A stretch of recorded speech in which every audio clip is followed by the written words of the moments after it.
What up, peeps? I know we're gonna apologize right now for the technical difficulties. Yeah. Damn Google Plus for messing it up, boy. Google Plus better be happy. Nothing coming up the pipe, something new and fail proof. But anyway, let's get it cracking. What up, peeps? This is Get With It Sports 2 Cents Deposit, a live chat show where we put our 2 cents down on the table and discuss and/or debate about the recent topics going on in the sports world. I'm your host, Glass of Get With It Sports, and I will start off by introducing you to our guest on this episode of 2 Cent Deposit, fam, friend of the show, partners, and my co-prime sports talk coalition member, my man Bigg Q from TeamBoydTv. What's up, bro? What's going on? What's going on, everybody? What is happening? Hey, this is gonna be a good one. I'm ready to rock. Let's do it.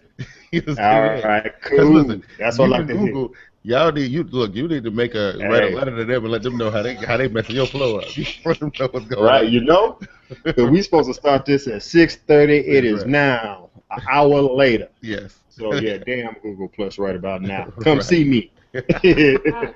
All right. Anyway, let's get it cracking.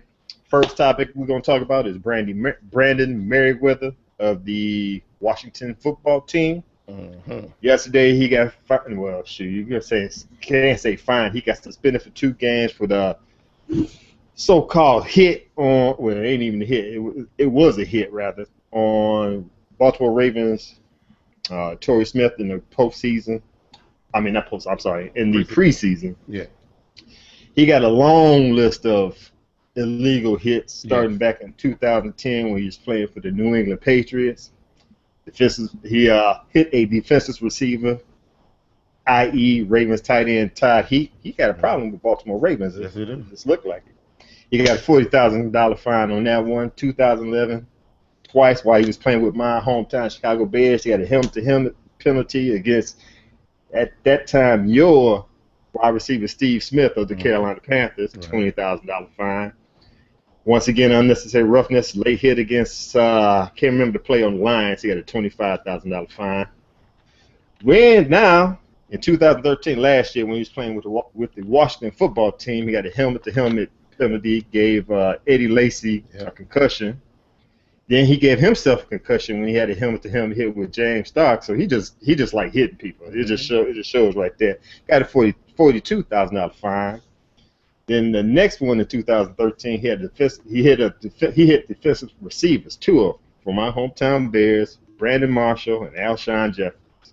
And just a recent one just this weekend against Torrey Holt. He had a 2-game suspension. The last one against the Bears, he got a 1-game suspension. Now this recent one, he got a 2-game suspension. Now, that goes from 2010, 2011, 2013, 2014. The only reason he didn't get one in 2012 because he tore his ACL in his right knee and missed the rest of the season. So he didn't have time to try to knock anybody out. Right. So this is my question to you. What number one, what should the NFL do to Brandon Merriweather? Because evidently he ain't going to learn his lesson. Now, don't get me wrong. There are some hits where they use the shoulder pads, and we'll get into the recent one that happened between the Broncos and the Texans in the preseason this weekend. Mm-hmm. But Brandon Merriweather, if you look at him, he ain't trying to hear all that. He going straight head to head and try to basically blow you up and have you dislodge the ball. So in his mind, he's doing his job. Right. What do you think about that, Bigg Q? Listen, this is the thing that we debated so heavily last season, right? We talked about how, and it's the whole thing with Ray Lewis and the guy who put Ahmed Brooks who put the head on Drew Brees and paying the kids fine. Listen, JB said it on the show on TeamBoydTv Live today that there's an all-out assault on defensive players. Now, don't think that I'm trying to take this man's side. I'm just saying that people who are fans of the game, who love defensive football, I mean, this guy clearly thinks he living in 1986 or 88, and he think he Lawrence Taylor or somebody. He don't realize that the game and the rules done changed a little bit. But you can tell that he likes playing defense. I don't know if he want him kind of just like to hurt people. You know what I mean? All I know is that we get desensitized with all these rule changes and all this defenseless player nonsense. Now, how many times were those hits considered dirty? You know what I mean? Has that even came up? See, we ain't talking about that, right? See, That's true. That's true. Maybe, but you know what? I have to agree. I might have to say that most of them, yeah. 60 to 70% of them, were dirty. Oh, you think? I, Okay. Oh, I have to I know say, yeah. the So Bears. I ain't trying to Right. Yeah. for Merriweather, but yeah, Right. that's I just just feel his like MO. I just feel like if we talking about it, we got to feel like okay, are these dirty hits? Now, a couple of them, the ones that on the Bears receivers, saw those hits. Those you can say they were dirty. Like he was headhunting on that one right there. I don't know what this man's agenda is. I know this much. So to your original question, what should the NFL do at this point? I don't know what the total of money they done find him is, and I don't even know if you want to count the game checks or the games that he done missed so far. Right. It's a lot of money though, and apparently finding this man ain't doing a job. You know what I'm saying? Right. So we talking about, and this brings up a whole nother thing about like, Josh Gordon is sitting here facing a 1-year NFL ban for his little situation. Right. This is where we're gonna have to go with this. You know what I mean? Like you're gonna have to ban him for a year. And at this point, honestly, if I'm Roger Goodell, you know what I mean? Like after this history and this track record, I'm giving him his walking papers for life. Like I would just ban him forever. You know what? That's what they might have to do. Because Right. if you really if you stand back and look at what's going on in the NFL, Right. he's not hurting for a job. He's been through the New England Patriots. He's been through Chicago Bears. Mm-hmm. He's been through the Washington football team. So teams are picking him up because they probably want him on the team to blow up people that's coming through the middle. Oh, yeah. To teach them don't come through the middle no more, or you're gonna get this. So Right. so the football team is not getting hurt. He's getting hurt. Right. Yeah. Physically and financially. So That's I guess I have to agree with you that the commissioner gonna have to step in and say, listen, man, you got one more time Yeah. to do this, or you're gonna have to be out. We're gonna have to. I don't know how legally they could kick somebody out the league, but they're gonna have to control him because he's not controlling himself. Well, I don't know, man. I mean, I feel like they can rule any kind of disciplinary action they feel like it. That's what it looked like. I mean, we look at all the wild stuff that's been going on. 2 games for slapping a chick unconscious in an elevator, and then 4 game and 1 year suspension for smoking a little bit of weed. I'm just saying it's all over the place. Right. Right. So, Right. I don't know. I have no idea. Yeah. I have to agree. All right, let's move on to the next one we got. We're gonna talk about Richie Incognito. Okay. He visits the Tampa Bay Buccaneers Monday. The Tampa Bay Buccaneers brought in 31-year-old offensive lineman Richie Incognito for a visit Monday for a job interview. I think they ran him through a physical, and somehow, from what I last heard, he didn't take the job, or he was going to wait to see what the different offers were that was out there.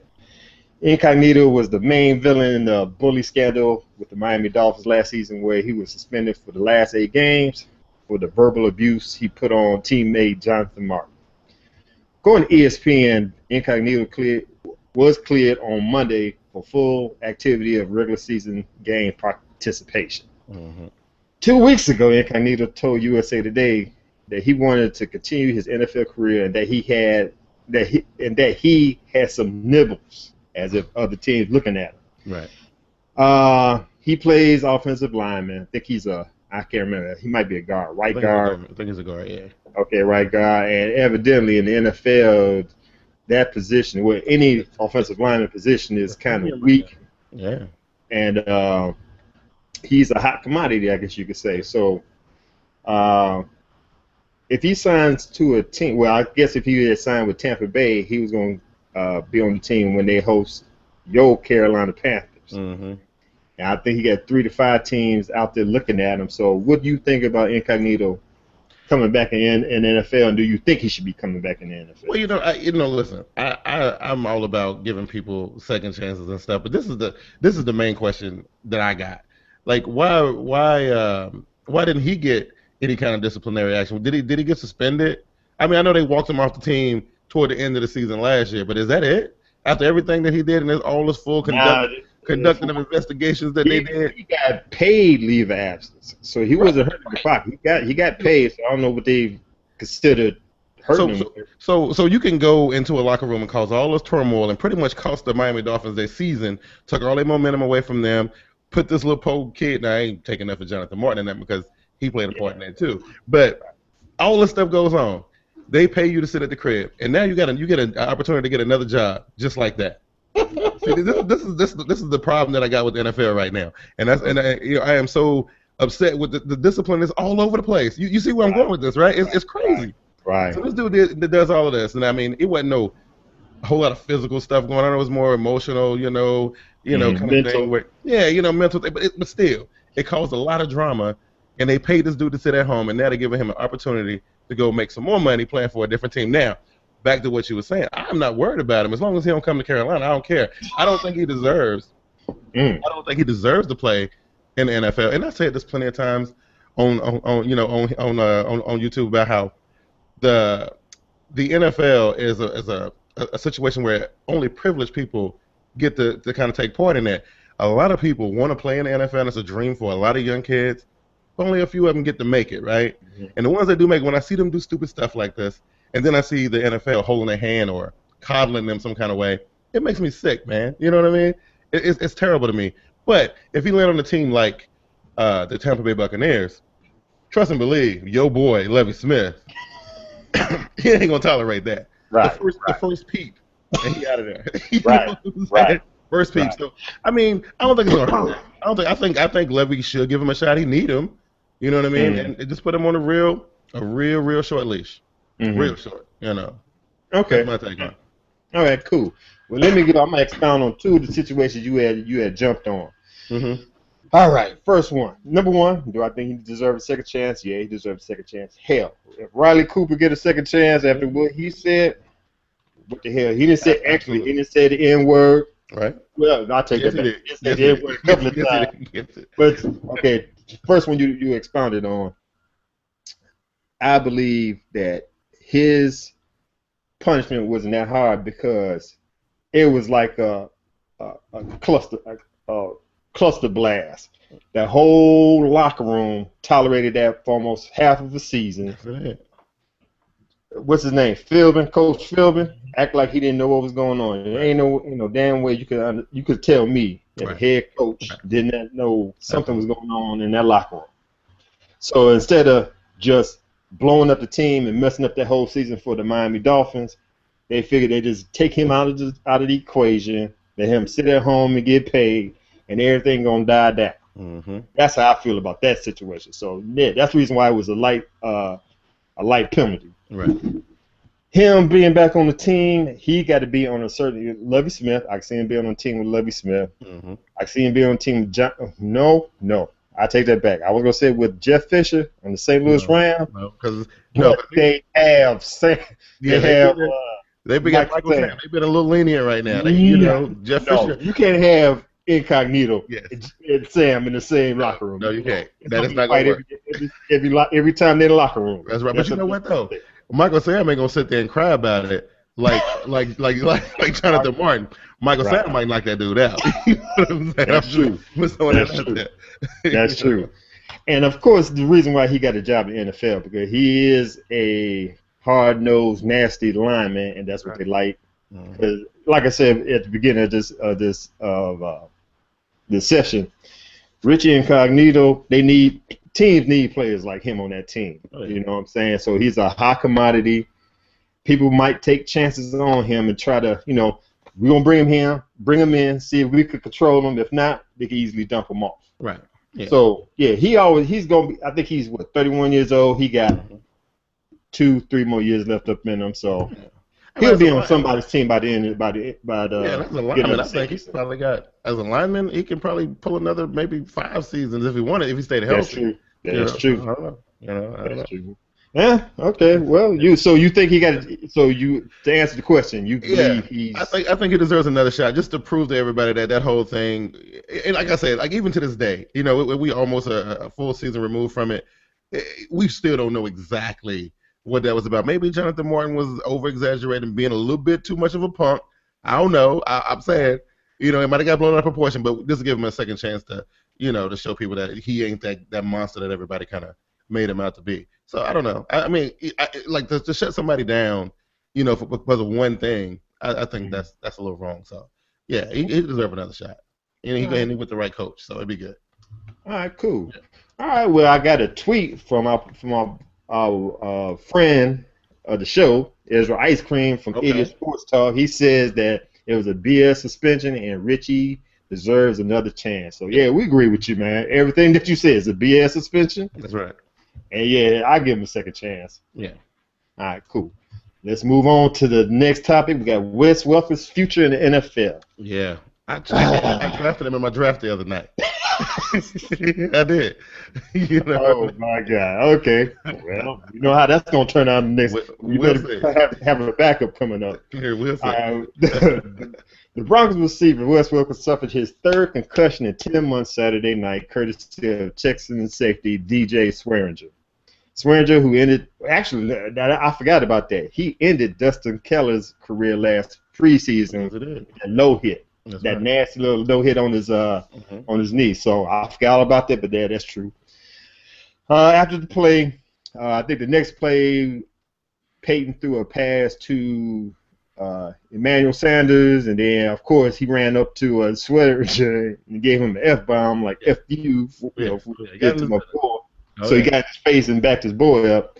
But besides that, people are out there saying that Manning should have bear some of the brunt of what happened because he threw it over the middle. Wow. To a 190-pound concussion-prone receiver with 3 Texans coming at him, and it was a preseason game. Like, why you got to go through all that? But I'm just gonna say right now, Peyton Manning is Peyton Manning. Yeah. You know, he thinks about his stuff. He calculating stuff. So he gonna try everything out in the preseason before the season starts. So that's just how he is. So I am not really gonna blame Peyton Manning, and I'm not really gonna blame DJ Swearinger because that was a nice little hit. It was.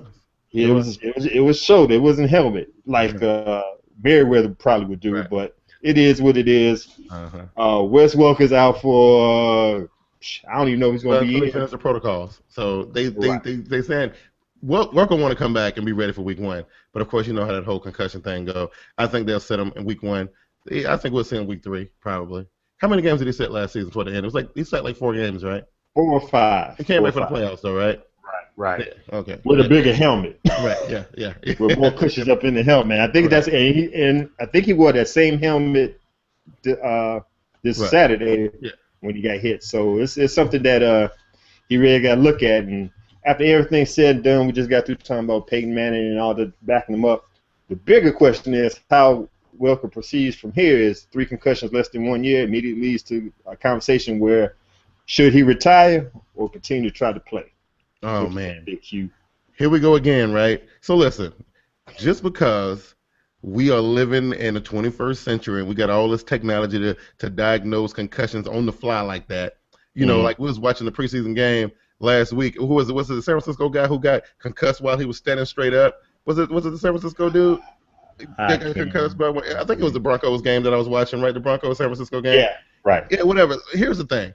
What happened 20 years ago, 15 years ago, when dudes like Lawrence Taylor and all these other head busters, Reggie White and all these dudes were out there knocking people's blocks off, and these dudes came back and played the next week, right? With these symptoms or whatever the case may be. I think we're getting a little too crazy with this concussion stuff, and I understand it's a case pending and all this kind of stuff.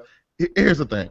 Football is football. You know, this game has been played for a long time the way it's been played. When you sign up, just like Glass, if you wanted to play in the NFL, you signed up, and you signed the contract, you saying that, hey, listen, I could end up paralyzed from the neck down on any given Sunday. You pretty much saying that that's the way it go. Wes Welker is a football player. He is definitely a football player, and he wants to play. So I think people worried about his safety, and I understand. You know, you don't want to see nobody get killed on the football field. I understand and all that. But at the same time, if they force this man to retire, what happens to him? How does that make him feel mentally? Like, is he gonna go off and kill himself or something because they took the game away from him and he can still physically play? You know what I mean? I don't know. I think he might need to take a little bit better care of himself. That's all I'm saying. And as far as Peyton Manning go, Peyton Manning don't care if it's preseason, regular season, postseason. He don't care. Look, he approaches every game the same way. And you are a receiver on Peyton Manning's team, and you running that route that you're supposed to run. When you catch that ball, be prepared to get your head knocked off. That's just the way it is. It's football, man. It's a National Football League. You know what I mean? All right. Now, we just got to talking about Roger Goodell need to take control of what's going on, like Richie Incognito and all that stuff. Right, He got to right. take control of this for the simple fact, as you could tell in the past, I think I've heard Mark, I can't remember his last name. Yeah, talking about he blacked out every game. Yeah. Dude, and he didn't tell nobody. I think I heard, I can't remember who, a couple other players saying it was a bunch. It was one of them was a quarterback. Was it Dan Marino? Was Dan Marino in that list? Yeah. It was a bunch of them dudes. Yeah. Yeah. But okay, everybody get concussed and they lying about it so they get back on the field. You know Wes Welker, he's a tough guy. I got respect for him. Even though he used to be a New England Patriot, I still got respect for him. He's a tough guy. He catches the ball coming across the middle. Not too many wide receivers could do that. But with that being said, you can rely on the accounts of the player. You got to control that situation. You do.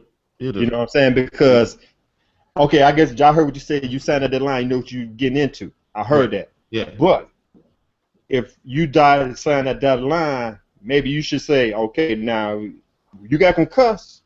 You coming back. You can't be suing us. You know what I'm saying? Coming back. You know what I'm saying? You might have to do that. Yeah, they might have to do that. Because it's like, man, you can't sit here and talk about you came back and you lied to us. Yeah. Then now, after your career is over and you got all kind of symptoms jumping off, you're gonna sue us. I mean, it got to be one thing or the other. You can't have it both ways. Even though players are doing it now, trying to get both ways. But I agree. I 100% agree with that. You know, because I also feel like, you know, if they keep pulling people or saying, okay, well, people getting, you know, too many concussions, we can't do this and we can't do that. We can't, you know, let's just clear the middle of the field. Let's let no routes be run that way. I mean, really though, like, how much football are we really gonna tolerate watching being played like that? You know what I mean? We already put up with enough. I mean, we putting up with a lot trying to enjoy this game. You know what I mean? And I'm telling you, like, I think, you know, football is a tough man sport. If you go out there and line up, man, you know what you're getting yourself into. I think that you need to take care of yourself. Now, you know, if he feel like he can't go no more and he can't do it, and he decided to sit down and hang him up, more power to him, you know. But if he come back out there and say, you know, I can go, and he get his block knocked off again, hey, you know what I mean? You the one who came back, you know.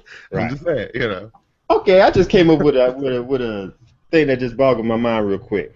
Now, if there's a video out, I might put it on GWS Sports webpage or something like that. There's a video out where they compare the hits of the NFL players compared to the hits of the NHL players, the hockey league. Right. And hockey, if you really think about it, they'll fools be trying to kill each other on that ice. They do. But I never heard nobody suing no the NHL. Yeah, ain't no crazy stuff going on like that. Because you know why? Because it's expected, right? It's expected. It's part of the game, and the people who run the NHL understand that that's part of the game. Now, them dudes get hurt and their teeth get knocked out and all that crap that you see the hockey players go through.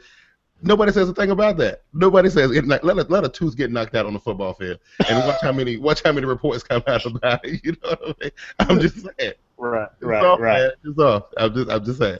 Well, they're definitely gonna try to make it soft. Oh yeah, and as far as your boy goes, like I was watching Pro Football Talk, and that meathead Ross Tucker, I can't stand that dude. You know, talking about Peyton Manning, you know, going over there all out of character and whatnot. You know, here's the thing, man. When I saw Peyton Manning do that, I was all for it. You know what I'm saying? I wanted to see Peyton Manning actually throw a punch. I really did. You know what I mean? But, you know, and for people saying, oh, you know, Peyton just trying to, you know, hog the spotlight, this, that. Come on, man. That's Peyton Manning, dude. You don't need to hog the spotlight. You want your quarterback to back you up. You know what I'm saying? So absolutely, I know he played for my beloved Denver Broncos, but I respect the fact that he backing up his guy. Oh, absolutely. Quarterbacks to do that, you know. Yeah, it's cool with me. I ain't got no problem. Actually, I liked it. I liked it just as much as I liked watching him on that 1 yard scamper that he had last year to the end zone. That was awesome. You know, so it was good. I'm all about that, man. I'm all about it. Okay. All right, man. Well, that's all I got for you, but you came up with some stuff before we went on there. This just happened today, right? So this happened earlier today. I got the story right here. It says reported Tuesday that the Seattle Seahawks, were fined $300,000 for violation of the collective bargaining agreement's off-season no-contact rules, per a source informed of the decision. The violation was for permitting the club's players to engage in excessive levels of on-field contact during the team's 2014 mandatory minicamp for veteran players. This was Ian Rappaport from NFL Network.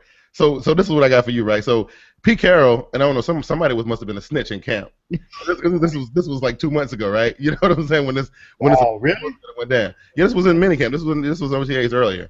So apparently, in somewhere, and we know, like, when they did the CBA, it was like, it's only a certain amount of time during practice that you can wear pads and you can have like the full blown contact and all that kind of stuff. Well, apparently, Pete Carroll wanted to go a little further with that. He wanted to see what these dudes were really made out of. He let them kind of go at it or whatever the case may be. Somebody done dropped dimes on old Pete Carroll. They hit the team with $300K. Here's the thing, though, and there's another thing about the softening of the game, right? So if you can't be in pads in your own practice against your own team, you know what I mean? Like, how soft you gonna look when you show up at the visiting, at the opponent stadium? I.e. the situation, and I was talking about it on the Black and Blue podcast.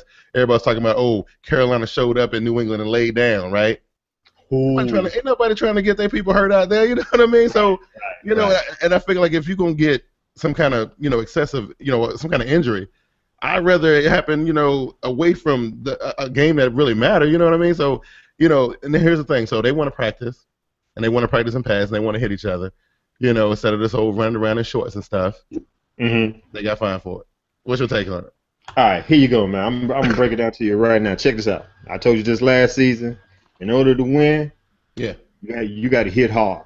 The Seattle Seahawks got fined. I think they was the most penalized team in the NFL. But who went home with the ring? That's right. Who punked my beloved Denver Broncos in Super Bowl 48? Absolutely. Yeah. I'm kind of mad at that because it's like we was soft as tissue. We were. I'm gonna talk about that on the podcast. The podcast is coming up soon. But anyway, we were soft. We were soft as tissue. When Baltimore Ravens won their Super Bowl, they was the most penalized team out there. I think San Francisco, they up there too with being penalized. But my whole take on this thing is, Pete Carroll, he don't care. No. You know what I'm saying? I think the owner doesn't. The Nike CEO got some part of something to do with that. So they got money. This is what I'm saying with that. I told you last season, during the season, Pete Carroll don't care about no penalties. He don't care about no 10-yard, 15-yard penalties for knocking somebody out. You knock him out. We'll deal with everything else later. You just knock him out. If you do that, nobody gonna come through the middle. Nobody came through the middle on Seattle. That's right. They won the Super Bowl. So if you ask me, is it worth being penalized if I know I'm going to make it to the Super Bowl? Hell to the year. Absolutely. Here's the thing. Go ahead. They made up they enforcing a rule this year with the illegal contact stuff because of the Seattle Seahawks. Now the Seattle Seahawks, report coming out that they getting fined $300K for being aggressive with one another on the practice field. This is a super aggressive defensive football team, and this is the question I got, though. Every time these fines come out and these stories come out and these rules get changed, why do they always go against the defense? You know what I'm saying? Like, we might as well, why did even defense even show up? Why do they even come out there? Why do they even line up? What's the point?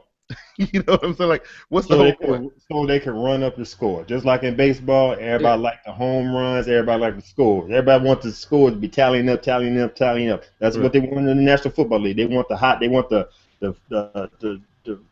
passes. They want the scores to be up there. They don't want no 3-6 game. Do we really want that though? Do we really want that?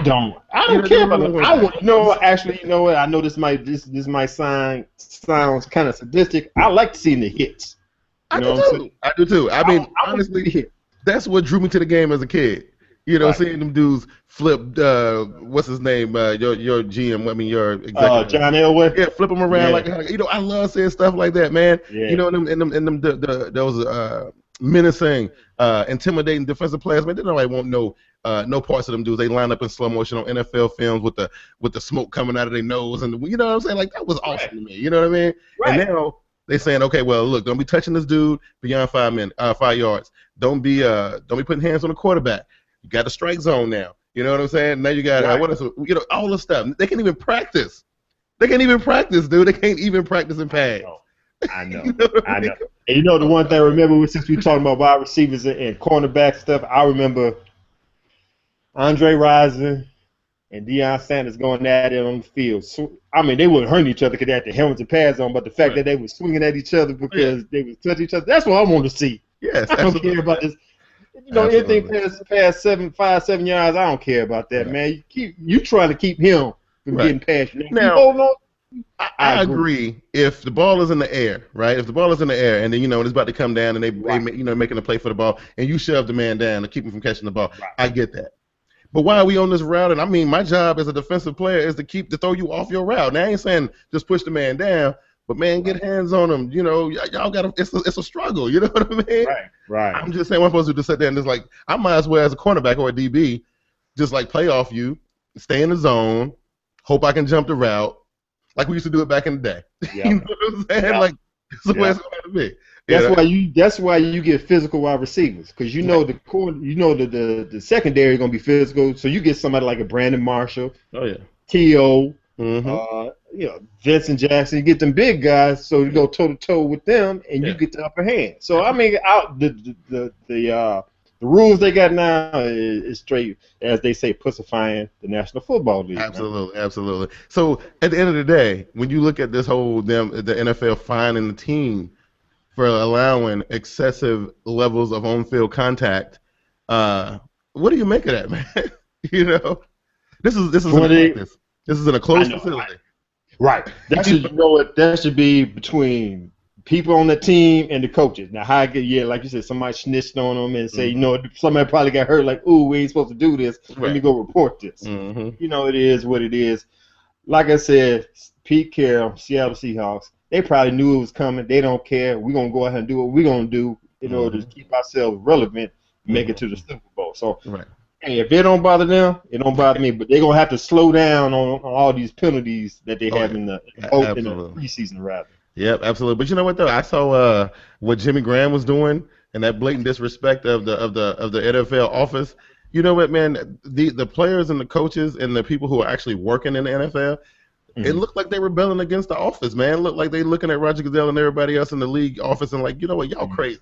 This is our game. You know what I mean? Y'all just sit up there and write rules and stuff. Y'all don't actually get out here and do this. You know what I mean? Like even talking about Wes Welker and his concussions, talking about Pete Carroll and his practices and letting them do whatever they want to do, talking about the Merriweather with the hits and all this kind of stuff. These players and coaches are sick of this, man, just like we are. Right. You know? Right, I totally agree. And I don't understand what's the purpose of trying to penalize me from dunking the football. Just because he messed up a goalpost, now you're going to put that in? Well, Stuff's going to break. It kind of held the game up a little bit for a couple minutes, I'm just saying. Oh, wow, really? Yeah. So you're going to penalize, man, you know what, they get carried away with all these rules and regulations. Yes, they are, man. You know, and I could do a whole podcast on that. But because whenever we talk about it, I feel some kind of way about it. You know what I mean? Because I love the game so much, and to see this happen, like, and at the end of the day, I know what it's about. It's about some crazy agenda of dudes who ain't in the league no more, who kind of still want to clutch and cling to, well, you know what, I had symptoms. I can't sleep at night. I have, brain farts in the middle of the night, and it's because I played in the NFL. And that's all that's about, man. You know, and Roger Goodell and his boys, they so worried about the image of that shield that they don't want nothing to come close to tarnishing that thing. So they'll strip this game all the way down to nothing as long as that shield stays untouched. You know, they make their money. That's right. That's crazy, man. All right, cool. Well, that's all I got for you. Thanks for joining us on Get With It Sports 2 Cent Deposit. I hope you enjoyed the episode and the topics that we discussed. We announced the live show times on Twitter, so follow us on Get With It Sports and at LEB 412 to see the next time we cam up and talk about sports. I want to take the time to thank my boy right here, Guest, for joining us. Tell everybody how they get contact with you. You can check out the YouTube channel at TeamBoydTv Turbo. Go ahead and subscribe there if you haven't already. You can hit me up on Twitter. It's right there at TeamBoydTV. We got like 4 live shows that we do every week. We got TeamBoydTV Live with my boy Glass and my brother JB. Got Game Time with the beautiful Vernie B. And I got the 2 podcasts that I do, the Black and Blue podcast and the Shield podcast. So we got a full slate on TeamBoydTV, and everything runs through TeamBoydTV.com. So if you miss anything on what we're doing on YouTube or anything else like that, you can always see it on the website at TeamBoydTV.com. And I want to thank you for letting me get on here, because I know I like to rant. But you know me, dude. I'm passionate about this stuff. You know what I mean? I know. I appreciate you joining me, man. You keep it live, as always. Right. All right. Thanks for watching. Just Get With It Sports, place where you get your sports with a little swag. You can catch us on Twitter, like I just said, at Get With It Sports, or hit my partner in crime, Brandon, at LEB412. You can follow us at Facebook, Get With It Sports, Google Plus, Get With It Sports, Get With It Sports 2 also. Got any questions, comments, whatever you want to say, either hit it down in the comments. Oh, since you're here, subscribe to the channel. Absolutely. Hit it down in the comments. If you got any questions, hit us on our email account at getwithitsports2@gmail.com. Since I got all y'all here checking it out, we got to Get With It Sports Pick 'em a Shut Up League. Yeah. It's on and popping, people joining in. If you want to get in, you got to email us at getwithitsports2@gmail.com with the picture. Oh, yeah, Bigg Q, you gave him the picture. The other, I did. Bernie B. I didn't wait on Vernon and JB, you got to send it. Yeah, Okay, right. but send a picture, because every Tuesday night we'll send up the top 10 picks, and we'll put the pictures up there with it. So we'll make it big. We're gonna make it live. So Get With It Sports Pick 'em Shut Up League. Sign up. Should be good. Email us at getwithitsports2@gmail.com. Mm-hmm. That's it for the show. Thanks for watching. 2-cent deposit. And as always, be good, be safe, get with it. Peace. Yeah.